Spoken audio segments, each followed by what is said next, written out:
ابنائے Hormuz میدان جنگ بن گیا ہے۔ ایران نے 24 گھنٹوں میں ابنائے ہرمز کے اندر اپنی پاور کو ثابت کر دیا ہے اور بتا دیا ہے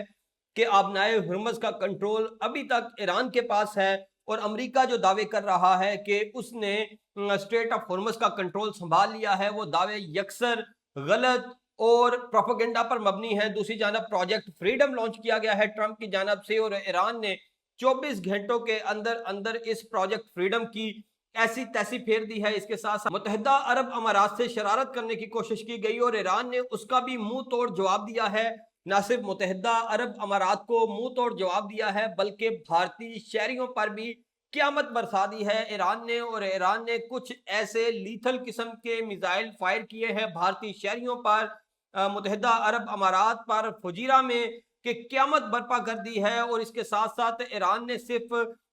دبئی کے شہروں پر میزائل فائر نہیں کیے بلکہ اس نے اسٹریٹ آف ہرمز میں بھی کچھ بڑے ممالک کی کشتیوں کو سمندر برد کیا ہے۔ امریکہ کی کشتیوں نے ابنائے ہرمز میں جو ایرانی علاقہ ہے اس کی خلاف ورزی کرنے کی کوشش کی، ان کشتیوں کو نشانہ بنایا گیا، جنگی کشتیاں تھیں انہیں نشانہ بنایا گیا، اور اب جنوبی کوریا کی انٹری ہوئی ہے اس جنگ میں، کیونکہ جنوبی کوریا کے کارگو شپ کو بھی اسٹریٹ آف ہرمز میں میزائل مار کر آگ لگا دی گئی ہے، تباہ کر دیا گیا ہے۔ اس کے علاوہ پاکستان کے بلوچی تاجر کے ایک شپ کو بھی نقصان پہنچایا گیا ہے، وہ بھی آگ میں جلس رہا ہے اور اسٹریٹ آف ہرمز میں ڈوب گیا ہے جل کر۔ یہ جہاز کون سے تاجر کا تھا، اس میں پاکستان سے متحدہ عرب امارات کی جانب کیا جا رہا تھا، اور اس وقت متحدہ عرب امارات کی کیا پوزیشن ہے؟ سعودی فورسز شارجہ میں موجود ہیں، اسرائیل کی فوجیں بڑی تعداد میں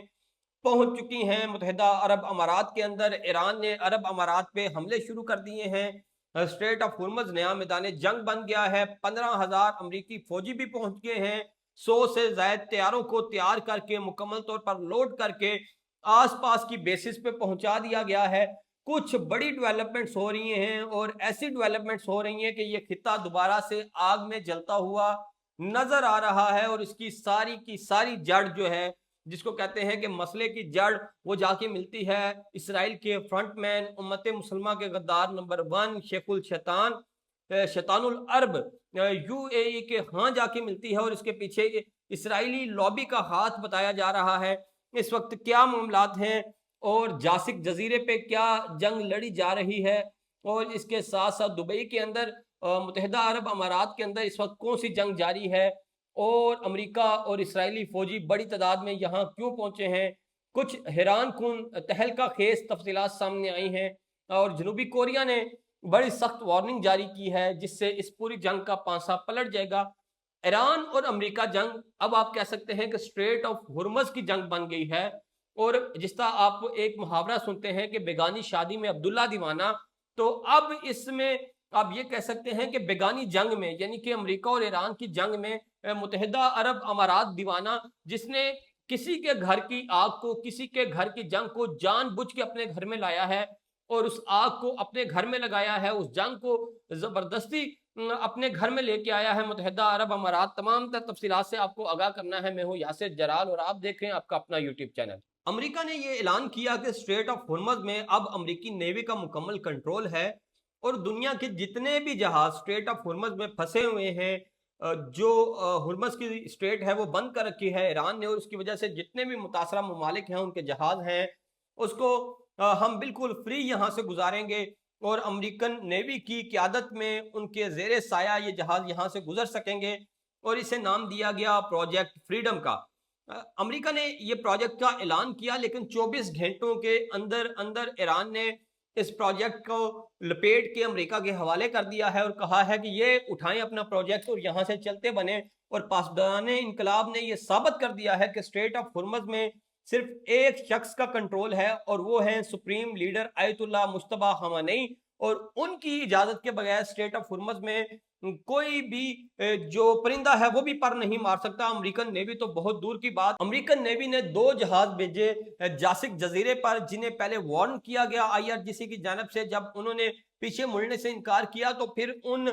دونوں امریکی جہازوں کو، جنگی جہازوں کو نشانہ بنایا گیا، ڈرون سے نشانہ بنایا گیا، تیز رفتار کشتیوں سے نشانہ بنایا گیا، اور اس کے ساتھ ساتھ کروز میزائل سے نشانہ بنایا گیا۔